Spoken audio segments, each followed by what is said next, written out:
हाय दोस्तों, अस्सलाम वालेकुम। आज मैं फिर से एक नई वीडियो के साथ आपकी खिदमत में हाज़िर हूँ। और आज मैं आपको बताने वाला हूँ कि अगर आप बाहर आते हैं यानी गल्फ़ कंट्री किसी भी कंट्री में जाते हैं और 5 कामों के बारे में बताऊँगा कि अगर आप इन 5 कामों में आते हैं तो इन कामों की सैलरी क्या होनी चाहिए। Basic salary as a fresher, जो लोग पहली बार ये गल्फ़ कंट्री आते हैं और ये सब काम अगर आप सीख कर आते हैं तो आपकी जो बेसिक सैलरी है वो कितनी आपकी होनी चाहिए। इन 5 कामों के बारे में आपको बताऊंगा, लेकिन वीडियो को स्टार्ट करने से पहले आपसे रोज़ाना की तरह एक ही रिक्वेस्ट करना चाहूँगा कि अगर आप मेरे चैनल में नए हैं तो प्लीज़ इस चैनल को सब्सक्राइब कर लें।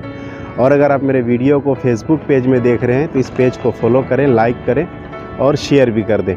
तो चलिए वीडियो को स्टार्ट करता हूँ। तो पहली बार अगर आप गल्फ़ कंट्री में आते हैं और ये 5 कामों में आते हैं तो आपकी बेसिक सैलरी इतनी तो होना चाहिए ज़रूर। अगर इससे कम से सैलरी है तो आप गल्फ़ कंट्री में बिल्कुल मत आइए। मैं आपको 5 कामों के बारे में एक एक करके बताऊंगा। वीडियो को स्किप मत कीजिए, पूरा वीडियो देखिए तभी आपको समझ में आएगा। पहला जो नंबर में जो काम है वो इलेक्ट्रिशियन टेक्नीशियन का है। अगर इसमें आप पहली बार फ्रेशर एज़ ए फ्रेशर अगर आप आते हैं तो इसमें आपकी सैलरी जो होनी चाहिए वो 130 केडी से लेकर 150 केडी तक की सैलरी आपकी होनी चाहिए, प्लस ओवर टाइम भी होनी चाहिए। अगर इससे कम पे अगर आपको कोई बोल रहा है तो आप बिल्कुल आने के लिए तैयार मत होइए, समझ रहे हैं ना। पहले गल्फ़ कंट्री में बहुत अच्छा सैलरी मिलता था, बहुत अच्छी कमाई थी, लेकिन अभी बहुत ही कम कर दिया है, सैलरी वगैरह बहुत कम कर दिया है, क्योंकि रोज़गार वगैरह की वजह से भी काफ़ी लोग फ़ायदा उठा रहे हैं इसका, क्योंकि रोज़गार बहुत कम गया है, जिसकी वजह से लोग काफ़ी इसका फ़ायदा उठा रहे हैं। तो अगर आप इलेक्ट्रिशियन टेक्नीशियन में आते हैं एज़ ए फ्रेशर, पहली बार अगर गल्फ़ कंट्री में आते हैं तो आपकी जो सैलरी हो वो 130 केडी से लेकर, है ना, 150 केडी तक सैलरी आपकी होनी चाहिए एज़ ए फ्रेशर।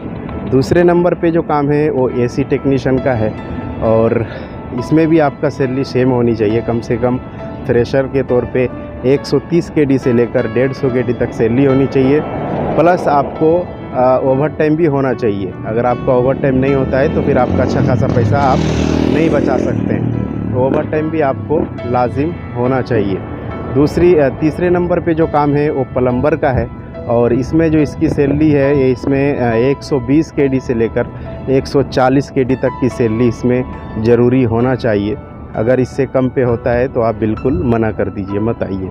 और चौथे नंबर पे जो काम है वो है लाइट ड्राइवर का, यानी 4 व्हीलर जो गाड़ी होती है वो सब गाड़ी का अगर ड्राइवरिंग में आते हैं और उसकी अगर सैलरी अगर देखी जाए तो 120 केडी से लेकर 140 केडी तक की सैलरी, बेसिक सैलरी आपकी होनी चाहिए 8 घंटे की। और उसके बाद क्या है कि आपको ओवर टाइम भी होना चाहिए। और 5 नंबर में मैं हेल्पर का डाला हूँ, क्योंकि बहुत सारे लोग हेल्पर में भी आते हैं, है ना। तो हेल्पर की भी सैलरी जो है वो 110 केडी से लेकर 130 केडी तक की सैलरी होनी चाहिए। ये तो बात होगी कुवैत की। अगर आप कुवैत आते हैं तो इस तरह की सैलरी पर ही आप आइए। अगर आप कुवैत के अलावा जैसे कि ओमान है, बहरीन है, दुबई है, सऊदी है, ये सब कंट्री में अगर आप जाते हैं तो इसमें भी वैसे ही सैलरी आप जोड़ के एक एवरेज निकाल के आप हिसाब करके जाइए। जैसे कि मैंने इलेक्ट्रिशियन का बोला कि 130 केडी से लेकर 150 केडी तक की सैलरी होनी चाहिए, तो आप इसको इंडिया करेंसी से जोड़ लीजिए पहले, फिर उस हिसाब से जो रियाल होता है सऊदी का या फिर दुबई का दिरहम होता है ना, उसी हिसाब से आप जोड़ के उसी हिसाब से जाइए। क्योंकि बाहर में अगर कम पैसे से आएंगे तो आप बहुत अफसोस करेंगे, है ना। और हम आप नहीं चाहते हैं कि कोई आदमी कम सैलरी में आए और अपना टाइम वेस्ट करके चला जाए, क्योंकि लोग बाहर इसीलिए आते हैं कि कम टाइम पे एक अच्छा खासा अमाउंट जमा करके वो अपने देश, अपने गांव पे जाके वो कुछ कर सके, अपनी लाइफ सेट कर सके, है ना। और वहीं पे अगर आप आकर क्या बोलते हैं कि अगर आपका सैलरी वगैरह अगर ठीक ठाक नहीं है तो फिर आपको बहुत ही अफसोस करना पड़ेगा, है ना। और उस वक्त आप जा भी नहीं पाएंगे घर, क्योंकि आप कोई भी आदमी आता है तो नॉर्मल घर से आता है जो कि धार कर्जा लेकर ही आता है, तो उसको धार सताना रहता है, बहुत सारी चीज़ उसके सिर पे जिम्मेदारी रहती है, जिसकी वजह से वो नहीं जा पाता है, फंसा रहता है।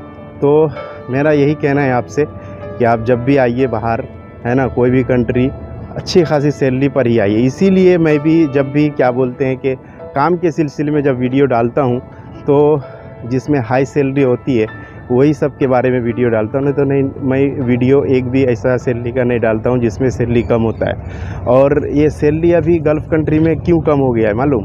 क्योंकि ये सब में जो HR पोस्ट में है, मैनेजर पोस्ट में, ये सब इंडियन बैठ गए हैं ये सब सीट पे, और ये लोगों को हर चीज़ मालूम है कि इंडिया के लोग कितने पैसे देंगे तो ये लोग काम करने पे राज़ी हो जाएंगे, और इसी का ये लोग फ़ायदा उठा रहे हैं।